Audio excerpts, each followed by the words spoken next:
हरे कृष्णा। सभी वैष्णव भक्तों के चरणों में दंडवत प्रणाम। भगवान जगन्नाथ की कथा श्रृंखला में आपका स्वागत है। तो अभी तक हमने सुना कि विद्यापति को नील माधव के दर्शन कैसे प्राप्त होते हैं, कैसे विद्यापति भावुक हो जाते हैं, वो अपना देह त्याग करने वाले होते हैं, पर नील माधव ने कहा कि नहीं, अभी तुम्हें सभी का कल्याण करना है। तो अब चलते हैं कथा की ओर। नील माधव का अंतर्धान होना।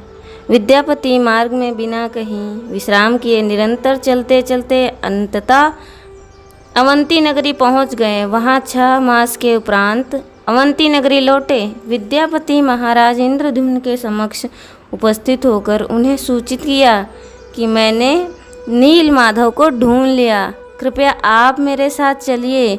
यह सुनकर महाराज इंद्रद्युम्न की प्रसन्नता की कोई सीमा ही नहीं रही।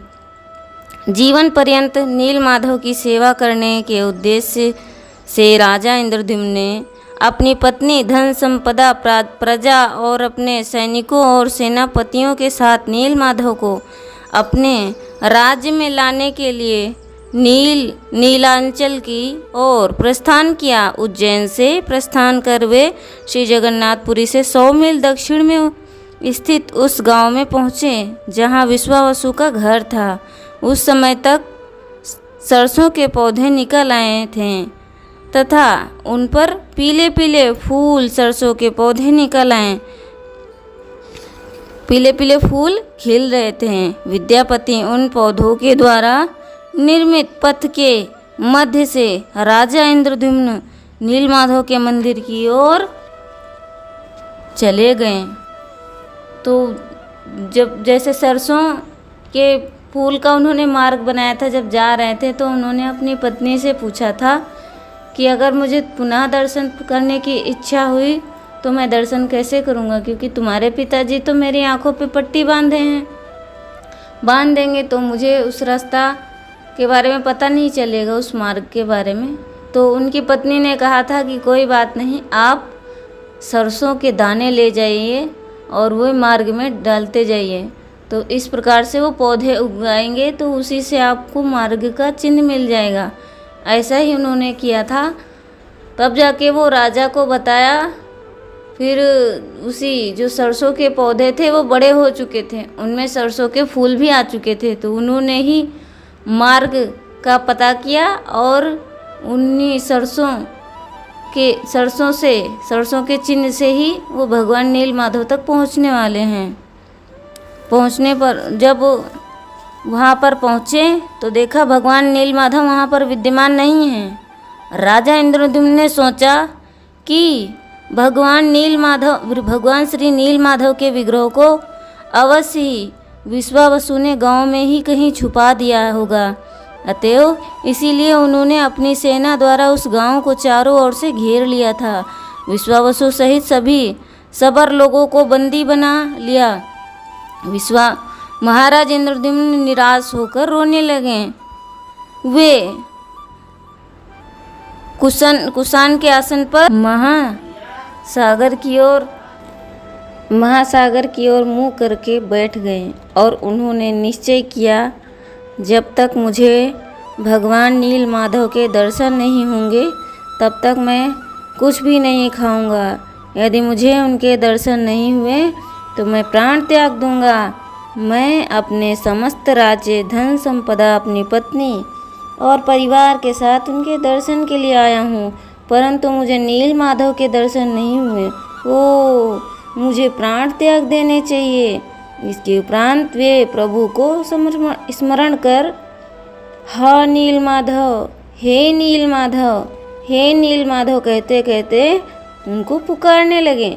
इतने में वहाँ पे आकाशवाणी हुई, हे राजन, सबर लोगों को छोड़ दो।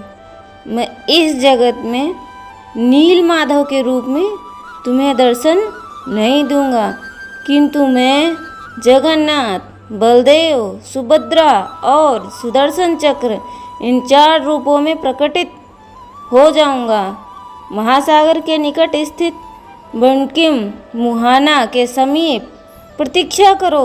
दारू ब्रह्मा लकड़ी के रूप में जो भगवान स्वयं भगवान के रूप में वहाँ सागर में आऊँगा। मैं एक विशाल सुगंधित लाल वृक्ष की लकड़ी रूप में प्रकटित होऊंगा। उस पर सर्वत्र शंख, चक्र, गदा और पद्म आदि के चिन्ह अंकित होंगे। मेरे श्री विग्रह बनवाना और उन्हें मंदिर में स्थापित कर पूजा अर्चना करना। यह सुनकर राजा ने वहाँ श्री जगन्नाथ, श्री बलदेव, श्री सुभद्रा, श्री सुदर्शन जी के विग्रह की प्रतिष्ठा के लिए एक सुंदर विशाल मंदिर का निर्माण करवाया। मंदिर के ऊपर एक कलश और उसके ऊपर एक चक्र स्थापित किया गया। महाराज इंद्रद्युम्न श्री ब्रह्मा के द्वारा मंदिर की प्रतिष्ठा कराने की अभिलाषा से ब्रह्मलोक में उपस्थित हुए, किंतु उन्हें बहुत समय तक ब्रह्मा जी की अपेक्षा करनी पड़ी। जब बहुत समय के बाद उन्हें ब्रह्मा जी के दर्शन प्राप्त हुए तो उन्होंने ब्रह्मा जी को अपना परिचय प्रदान किया तथा भगवान की आकाशवाणी के विषय में भी बताया। महाराज इंद्रद्युम्न ने ब्रह्मा जी से प्रार्थना की, हे प्रभु, स्वेच्छामय भगवान श्री जगन्नाथ देव कभी भी आविर्भूत हो जाएंगे, अतएव मेरी प्रार्थना है कि आप कृपा करके शीघ्र मेरे साथ चलकर मंदिर की प्रतिष्ठा कर दीजिए।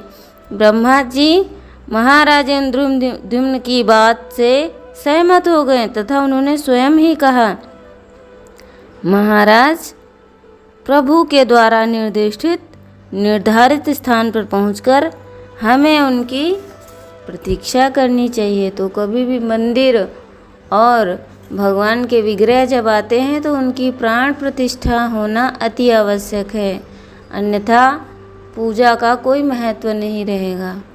तो हमें चाहे नए घर का गृह प्रवेश होता है, वैसे ही मंदिर में भी प्राण प्रतिष्ठा होती है। इसीलिए राजा इंद्रद्युम्न ब्रह्मा जी के पास गए, उनसे प्रार्थना याचना करते हुए कहा कि आप मंदिर की प्रतिष्ठा करें, और ब्रह्मा जी तैयार हो गए। तो उन्होंने कहा कि हमें उनकी प्रतीक्षा करनी चाहिए, जो निर्धारित स्थान पर आएंगे तो उनकी प्रतीक्षा करनी चाहिए।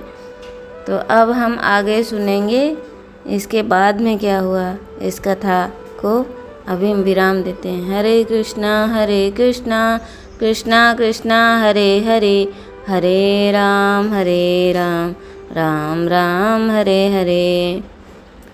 भगवान जगन्नाथ, बलदेव, सुभद्रा महारानी, सुदर्शन की जय।